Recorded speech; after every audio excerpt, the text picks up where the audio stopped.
My name is Pam Machuga. I'm a park ranger at Cuyahoga Valley National Park, and this is actually the pop-up of Matthew Jones. His essential theme question is, what is worth fighting for?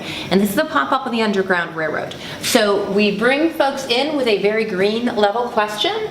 What is the last small act of kindness that you witnessed or experienced? And we allow folks to give some thought to what that is. That oftentimes can lead to a conversation about abolition. And in fact, abolitionists were very active in this area, but most runaways made it all the way to freedom with no help whatsoever. We also have images. This is a very iconic image of a man who was beaten. That leads to some conversations about the institution of slavery itself.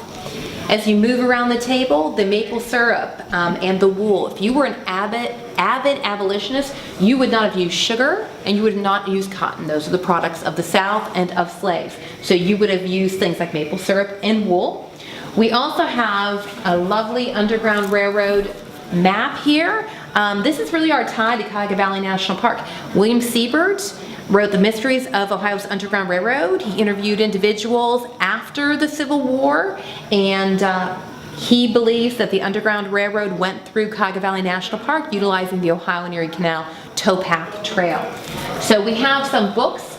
North into Freedom was a book about John Malvin, an autobiography. He was a free black canal boat captain in this area and an abolitionist. We also have Frontline to Freedom, African Americans and the Forging of the Underground Railroad. Without African Americans, without free blacks, the Underground Railroad would not have existed to the extent that it did. We also have, I love this over here, they made a lovely binder that has abolitionists from back in the day, but then they brought it full circle to Gandhi, to Schindler, to Nelson Mandela. This young boy is the one who was killed riding his bike to his grandmother's house after speaking out against ending slavery in Pakistan. This young lady, a lot of folks have read that book lately, and the last page is you. So today, what happens? We have the fight for freedom. We've got the young man standing in front of the column of tanks in Tiananmen Square, and this leads to a conversation about modern day slavery. So today it's estimated that there are 27 million slaves, not 27 million people paid poorly for their labor. And so in the end, we generally have a dry erase board over here that asks the question, what would you be willing to fight for today? So the hope is that this exploration of the Underground Railroad and how people fought will lead people to activism today. I mean, I thought that was pretty inspiring. But this is John Malvin, a very black mountain, is the architect of the railroad, and that is Freeman down in Virginia. He's up here, and tore up the road and he becomes an abolitionist. They actually call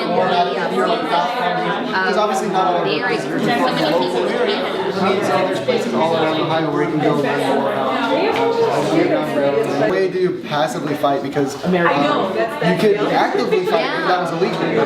Harboring a fugitive slave, like you will get into trouble for that. But like just not supporting the cash crops. You're not doing anything illegal, but you're also not supporting slavery. Just as years later, out of the great movement. Different levels of resistance. I find this It's pretty interesting. And I thought that was always cool. The code word, Cleveland being hope. Have you done our Railroad programs?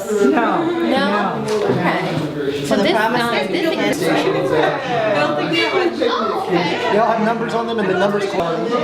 I would suggest larger numbers. Larger numbers, got it. Especially for the people of the city. In the future, just give it to any ranger. So that's number. People escaped south into Mexico, the country where they didn't believe in slavery.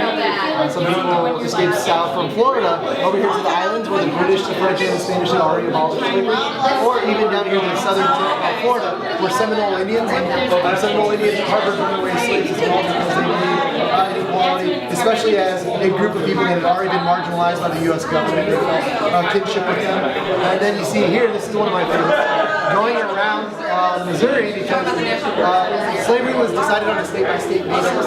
So if you weren't a state, as in these three territories, you technically couldn't have slaves.